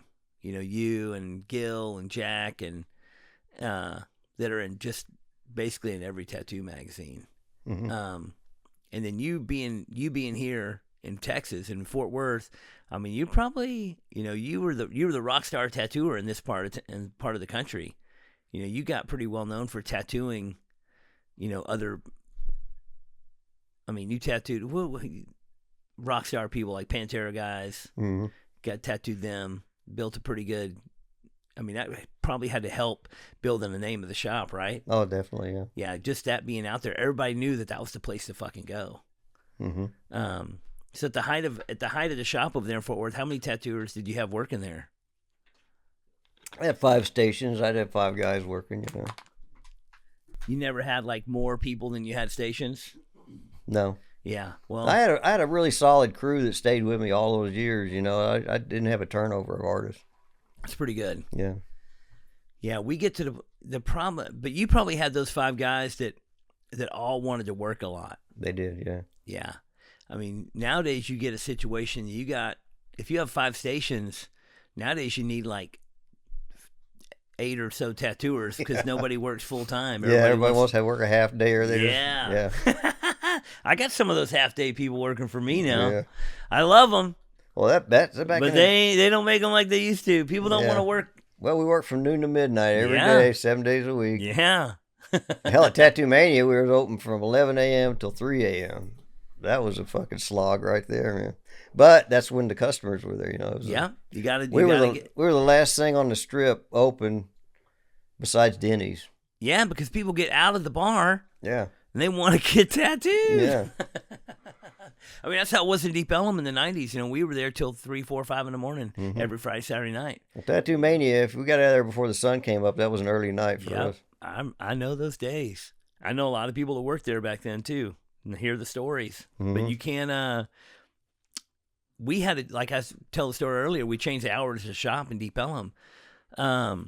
We used to be open till 2, and now we're only open until midnight just because it's not the same. Yeah. The crowd's not the same. Like we were talking about people coming in with a bunch of money. The people that come in the middle of the night, it ain't even worth being there hardly. Yeah. Now we're busy at noon and dead at 10 p.m. It used to be the other way around. You used to come to work, get lunch, hang out, and then it'd start getting busier. And by the nighttime, it'd be jamming all night. Now it's completely opposite. Yeah. I think Deep Ellum is kind of going through some of its ups and downs. And there's a lot of people that just don't want to deal with the parking at night. People don't want to deal with the hassle of the whatever's going on down there. Yeah, they got the crime thing, the thugs and all that hanging around down there. But people at noon, it's jamming. So I got a lot of people that work for me that they don't even want to work at night. Mm-hmm. So it's not, Yeah, and it's a complete 180 from what it used to be. And we got 7 stations. We got to have 10 or 12 tattooers. Yeah. Because everybody's working, a moderate shift. Everybody's like taking time. Nobody just wants to work their life away like we used to. Yeah. But it's good to have a solid crew. You've had great tattooers that just, solid tattooers worked there for many, many years. Yeah. Will's still there. Yeah. He's been there how long? He came on in 98, 97, something like that. That's a fucking long run. Yeah. Yeah, that's fucking great. That's fucking great. So you talked earlier about how you're still doing some tattooing. Are you doing you got old customers that still want to get tattooed by you, or yeah. what is your go-to tattooing right now? Just whatever. Just Yeah. whatever anybody wants. But I'm just saying, like, your I customer don't do big stuff anymore in like back pieces and leg pieces and single stuff. setting. Yeah. But is it people that want to get tattooed by you, your old customers? You got a lot of those? Yeah. Yeah. Well, I'm glad you're still tattooing. It's kind of like people. I get people that come in and they want me to tattoo them because I tattooed their dad. Yeah. That's pretty cool. A lot of kids grew up in that shop. That's pretty cool. And their parents would come in, and you'd have a mom go pick her kids up from school, and she want to come by and get a piercing or a tattoo before that you went home and cooked dinner, And the kids would be in there, and they're just like, whoa. Yeah, and then they grow up want to get a tattoo. Yeah, and then I had a vending machine in there with the temporary tattoos in it, and they would go home all sleeved out, That's pretty good. So if people ask you how long you're gonna fucking keep tattooing, what's the answer? Well, as long as the tattoo shop's there, I Yeah. guess. I mean, I say as long as I can. Yeah. As long as I can, I will. You Yeah. know, it's like, what else am I gonna do? It's like, Yeah, I'm 74 now, but I'm still going strong. So I mean, you're looking fucking great. well, thank you. You're looking fucking great. You've always been kind of a fit, healthy kind Yeah, of I've never guy. been a dope guy. I've Yeah. always been a fitness guy. Yeah. You were talking earlier about, Gil calling you and wanting you to help him get straight like that. You're the kind of guy that's like, get you back in the gym, get you off the. I mean, a lot of people in this business have a hard time with the drinking, the drugging, the partying, Mm-hmm. the getting out of shape, the getting, it's when you just sit in that chair tattooing all day, eating whatever somebody's willing to bring you, it's pretty easy to slip out of shape. Yeah. Or after you get out of the shop, you go down and eat a greasy hamburger before you go to bed. Well, I learned pretty quick, getting out of the tattoo shop somewhere between 2 and 4 in the morning and just going to Metro Diner, eating chicken fried steak every night after, and then crashing out, get out of shape pretty fast. Yeah. Not sleeping much, not eating good. So I've been, I'm lucky enough to get sober pretty young, and it's been, I think that's basically been the best thing that's happened to me. It's like not being, so many people I've seen come through that just spiral out of control. Well, look at Gil. Yeah. That guy's made as much money as anybody in tattooing. He ain't got a dime. If it wasn't for his old lady, Gemma, that guy'd probably be dead, Well, But, Gil needs supervision, basically. So. And that was Gemma. She's from Amsterdam. Yeah. And she was Dave Shore's old lady when we'd go over and do Hankey's convention. Oh, really? That was Dave Shore's old lady. When the statute of limitations ran out and Dave could go back to Canada, he was ex-Hell's Angel. He moved back to Vancouver. Well, when Dave passed away, I don't know how, but Gil got hooked up with Gemma. And she's been taking care of him ever since. Well, somebody's got to take care of him. Yeah. I mean, Gil's been a good inspiration to me for, tattooing and just being a hardworking tattooer that, goes on the road and goes to conventions. He's always been a positive person when I was younger, but he's also been one of those people that I'm like, ooh, you don't want to end up Exactly getting too fucked up. Like people, maybe that's a good thing that he was, helped me not be that. Yeah. So I've had a lot of people that were kind of mentors in my life have problems with drugs and alcohol, and it just reinforces that it's not a good thing to go down that road. Well, another guy that turned around was Freddie Negretti. He's man, straightened up. That guy's come a long way. He's fucking Mark Mahoney, all them guys that had problems, they've all straightened out. So the other thing with Freddie, man, is he is like such a positive guy. Yeah. And he used to, he kind of had, he was a tough, rough, scary motherfucker for a long time. And now he's when he got out of the joint, he was. Now he's like a friendly, positive, I think trying to be a positive role model for his children really helped him turn around, He's also had a tough go. He's had a lot of hard things that happened to him, but I love Freddie, and he's such a positive person now. He's a he's a real. I think he's a caring individual, and I've so sad about Boo Boo, his son passing, and all that stuff. It was really rough, and can't even imagine how hard it is to navigate that situation and stay positive. But fucking, ugh. Yeah, that kid was a great kid too. Yeah, he was really cool. He was really cool to me and really positive kid. Yeah, so much love to those guys. But I've seen at one time, those Tattoo Mania days, Freddie was like the craziest tattoo motherfucker that I ever heard. I had to fire him. I wound up firing him. You're like, man, you gotta go. he goes, man, if I was you, I wouldn't fire me. And I said, well, Freddie, you're just fucking up too bad, And he goes, oh, man. He goes, who are you going to replace me with? And I said, well, I just drew a blank. Wes Grimm. I said, Wes Grimm wants to come to work. And he goes, oh, he's a good guy, man.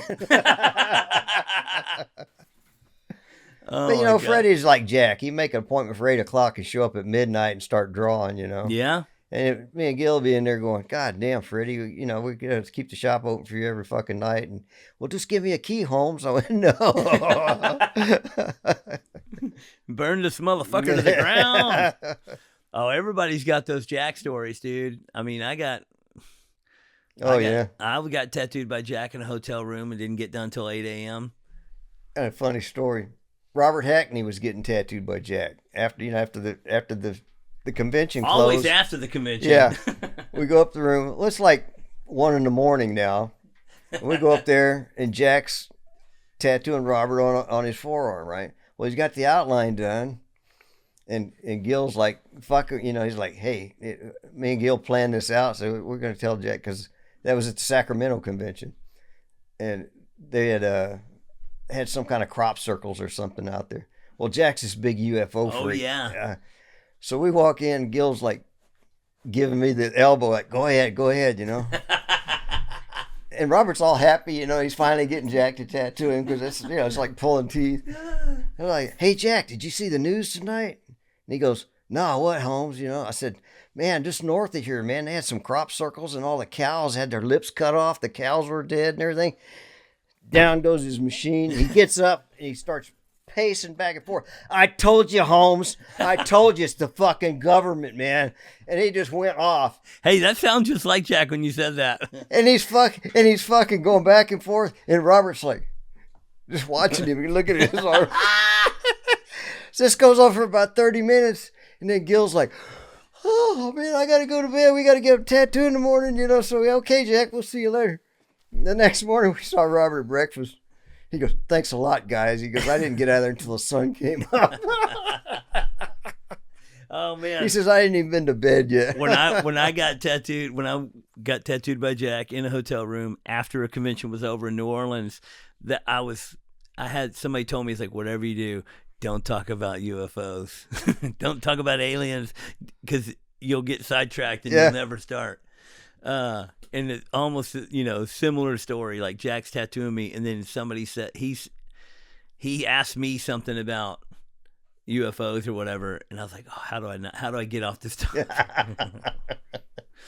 Yeah, because he'll stop work, man. He'll just fucking stop. Yeah. My favorite story about Jack is he was tattooing this kid that I knew at a tattoo convention, and he's tattooing him. And the kid asked Jack a question about something about tattooing. And Jack just like calmly set his machine down, crossed his legs, put his hand on his knee, and then looked at the kid and told him, answered his question and had a talk with him, real calmly and real, gave him a lot of, was real. Mm-hmm. And the kid was like, oh man, I'm getting all this information from Jack's so cool, And then after it was a few minutes. And then Jack picked the machine back up, started tattooing. Kid asked him a question. He put his machine down, crossed his knees, leaned back. Yeah, he wasn't a multitasker. Talked to him for a little while. And then he picked the machine back up, started tattooing him. And then the third or fourth question the kid asked, Jack just looks at him and goes, I can tattoo you, or I can answer your questions. It's $200 an hour either way you go. You know, and the kid was like, "Oh," and so he just sat there and got tattooed. Yeah, the clock's ticking, bud. Yeah. You can pay for stories, you can pay for a tattoo, whichever you want to do. And it was already, you know, he's already way late. Oh yeah. You know, yeah. he's already hours past when his next appointment is standing there waiting to get tattooed. Right. But that was Jack's trademark. oh my god, that guy never made a flight on time. He never kept an appointment on time. You couldn't argue with the final product. No. But goddamn. Oh, I never even knew him to fucking fly anywhere. I knew he did fly somewhere, but every time I was, you know, when I was in California and we were going to a show or something, he'd always drive, you know, and always be late. You know, yeah, just it's always some crazy story, but can't beat it. Great guy though, goddamn. Yeah, I was so glad I got to see him before he died. We went to that Albuquerque convention. Oh yeah, I probably got one of the last pictures ever taken with him. Yeah, that was a great year at that show too. Mm-hmm. That was a great year at that show. Yeah, there's a kid that had a Tattoo Mania, an Ink Slinger's Ball T-shirt on really? that I'd drawn for the show, and he found out that I was there, so he wanted to get a picture of me with him wearing that shirt. So we're in Jack's booth. We were hanging out with Jack, and that kid came up, and we were, sure, man, we'll take a picture, you know. I think Matt took the picture, and Jack photobombed us when we did it. You know, he's real tall, you know, and he's like, you know, and that was that's the last picture I ever had of him. That's great. Everybody said that's probably one of the last pictures anybody ever got of him. Fucking great. Man, how cool was the fucking Ink Slinger's Ball? That was awesome. Right? That was something. The venue was awesome, everything. Yeah, it was like that was like the Super Bowl of tattoo conventions. You know, and I feel like you and Gil and Jack and Freddie, you know, there was like the height of the fucking era. What year was the last one of those? The last one of those is like I think 94, 97. 90, later than that. Yeah. Well, it outgrew the venue. Yeah. The Hollywood Palladium that's where they used to film the old Lawrence Welk show. Yeah. I've been there.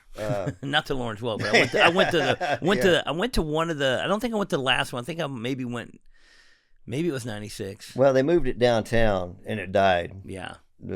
It just never took back off. So, man, what a fucking. It was me and Gil and Fred Saunders that did tattoo that did the Ink Slinger's Ball. Fucking cool. How many years did it go? They went 7 years. Yeah. Yeah. Fucking. So it kicked off in around 90s. What is and right after the riots. Yeah.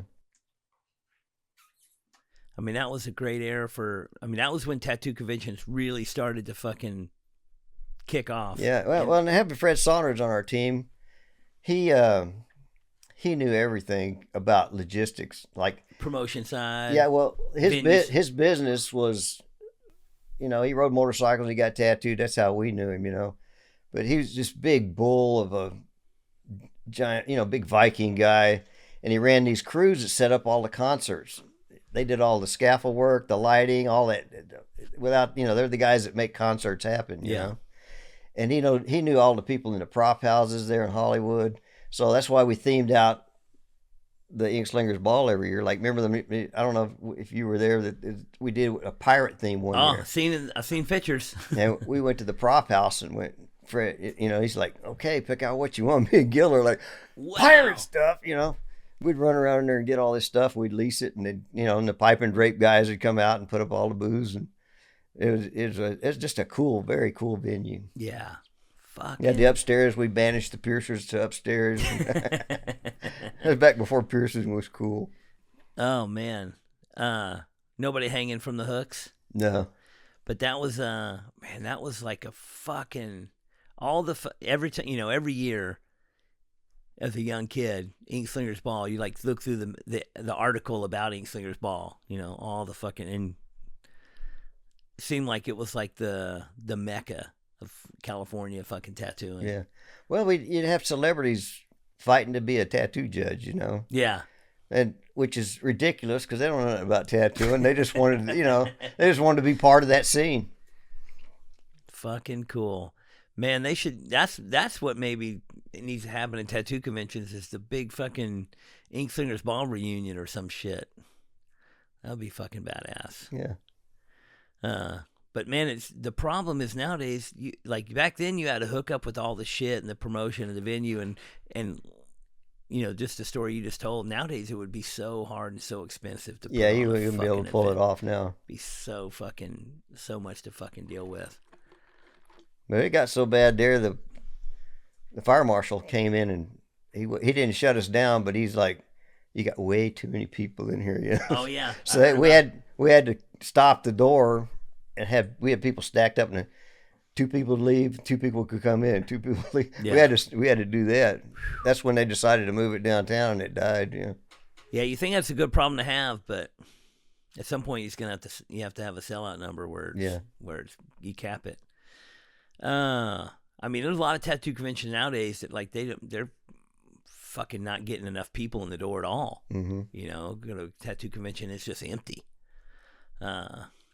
Well, there's one every week somewhere, it's there's ridiculous. 2 every week. Because if you try to put on an event right now, look at the calendar, you ain't going to find a weekend that there's not already something. Right. So every time, I've got friends that are putting on shows and they're like, hit me up and I'm like, well, that's the same weekend as this other show. I can't go. Or it's the same weekend as this. Or it's just, and if you're putting on an event in the motorcycle world, it's the same thing. There's a motorcycle event every weekend somewhere. You can't find an empty spot in the calendar where there ain't 20 fucking things going on. And the downside of that is that you got a million things going on with not enough people at them. Exactly. Too many. We need less. Yeah. Less, more quality shit. Well, I really appreciate you coming in and telling me some stories. Sure. I think it's super fucking cool. I think that we only live 30 miles apart, and I never get to see you. The only place we see anybody is at a convention. I never see you. I went to.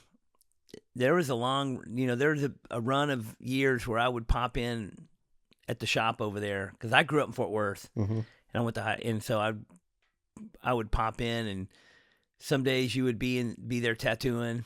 And I just look in, and some days you wouldn't be there, but, I knew a couple of the guys that worked there, and I would always, say hi to. But yeah, it's weird. You'd see the era that you were out going to all the tattoo conventions was just a little bit before my time. Mm-hmm. But yeah, we live close, but we don't see each other very much. Yeah. But I do appreciate you, and I think, you've got a pretty badass fucking legacy going on, and I'm really stoked that you found someone to continue that and keep it alive, and it's really stoked that Matt's doing it. Yeah. And the shop is a golden place, man. Everybody needs to go check it out. It's a big piece of Texas tattoo history, and I think it's fucking cool. Well, I'm glad I was able to pass the torch instead of just closing it. Instead of letting it wither out. Right. Yeah. Well, you got lucky, man. You got the right guy to do it.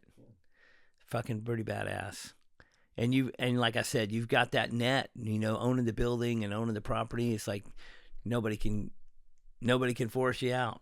Well, it's a good thing you didn't sell. Yeah. Because the money would be what? And then then there'd be nothing. Yeah, and the real estate broker just didn't understand why I was turning down that kind of money, Yeah. And I was just like, no, I said, it's not about the money, Well, that's another thing that's not the same anymore. The new generation is like money is the number one thing, and. Well, so I told my guys, I said, if I'd have been Gil Monty, you guys would have come up and your key wouldn't have fit in the door the next day. He'd have moved this shit out in the middle of the night and left you hanging. Later, dudes. Oh, man. Well, fucking cool, man. Thank you so much for coming in. And you say you're 71? 74. 74? God damn. Well, you look like you're feeling good. I'm 54 and I'm feeling rough.